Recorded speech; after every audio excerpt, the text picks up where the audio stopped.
नमस्ते माननीय प्रशांत मालक, एक गोष्ट तुम्हाला आभार प्रदर्शन सांगायचे आहे की 30 वर्षापूर्वी मी पंढरपूरमध्ये आलो. पंढरपूरचा तसा काही संबंध नव्हता.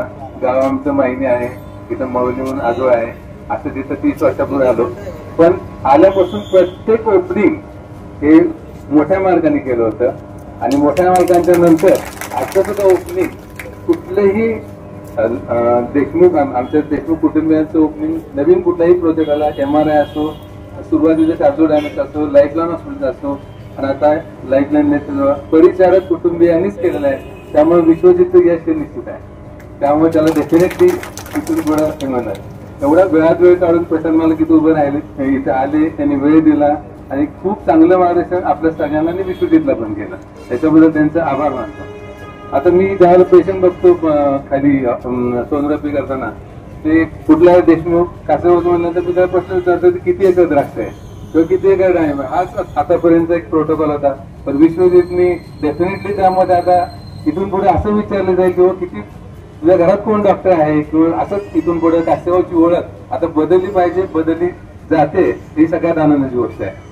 ते जर उपस्थित असलेले सगळेच देशमुख प्रशांतभाई असतील, जयसिंग नाना, वसंत नाना, चंदूकाका, या सगळ्यांचं मला सुद्धा डे 1 पासून खूप चांगलं मार्गदर्शन, सहकार्य, मानसिक असेल, सगळ्या प्रकारचे त्यांनी सहकार्य केलेलं आहे. त्या सगळ्यांचं मी देशमुख आणि लाईफलाईन तर्फे आभार मानतो. तुम्हाला एक गोष्ट सांगायची मध्ये, सोलापूर जिल्हा ग्रामीण भागामध्ये NABH म्हणून एक संस्था आहे जी सगळ्या हॉस्पिटलचा सर्वे करून त्याचं एक मानांकन देते. हे NABH मानांकन पूर्ण मानांकन असलेलं सोलापूर जिल्ह्यामधलं एकमेव हॉस्पिटल आहे की ते NABH आहे. अशा ठिकाणी आता विश्वजित काम करणार आहे. तसं तुम्ही ऑपरेशन थिएटर जाऊन बघितलं तर आपण एवढं A ग्रेड केलेलं आहे की त्याला कुठल्याही इन्फेक्शनचा चान्स राहणार नाही.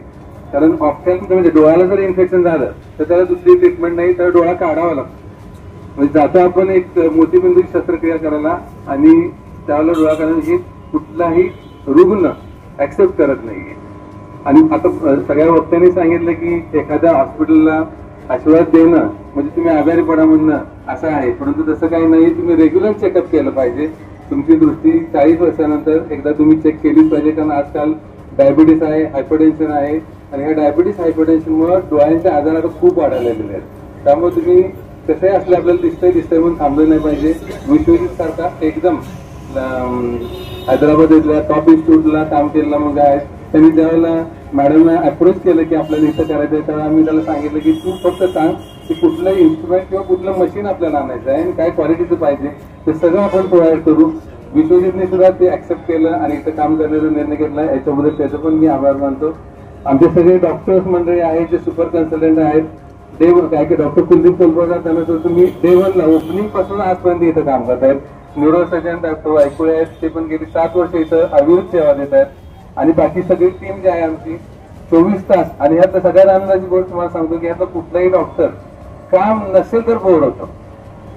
तुम्ही रात्री 2 वाजता फोन करा, 3 वाजता फोन करा, ते सदैव तयार असतात. या सगळ्या टीमचं मी आणि मॅडम आभार मानतो. सगळेजण माझे हितचिंतक आहेत, समोर बसलेले पाटील साहेब असतील, गाण्याच्या सगळ्यांचं मी परत आभार. सगळेजण तुम्ही आला, वेळात वेळ काढून विश्वजितला आशीर्वाद दिले, याच्याबद्दल थँक्यू.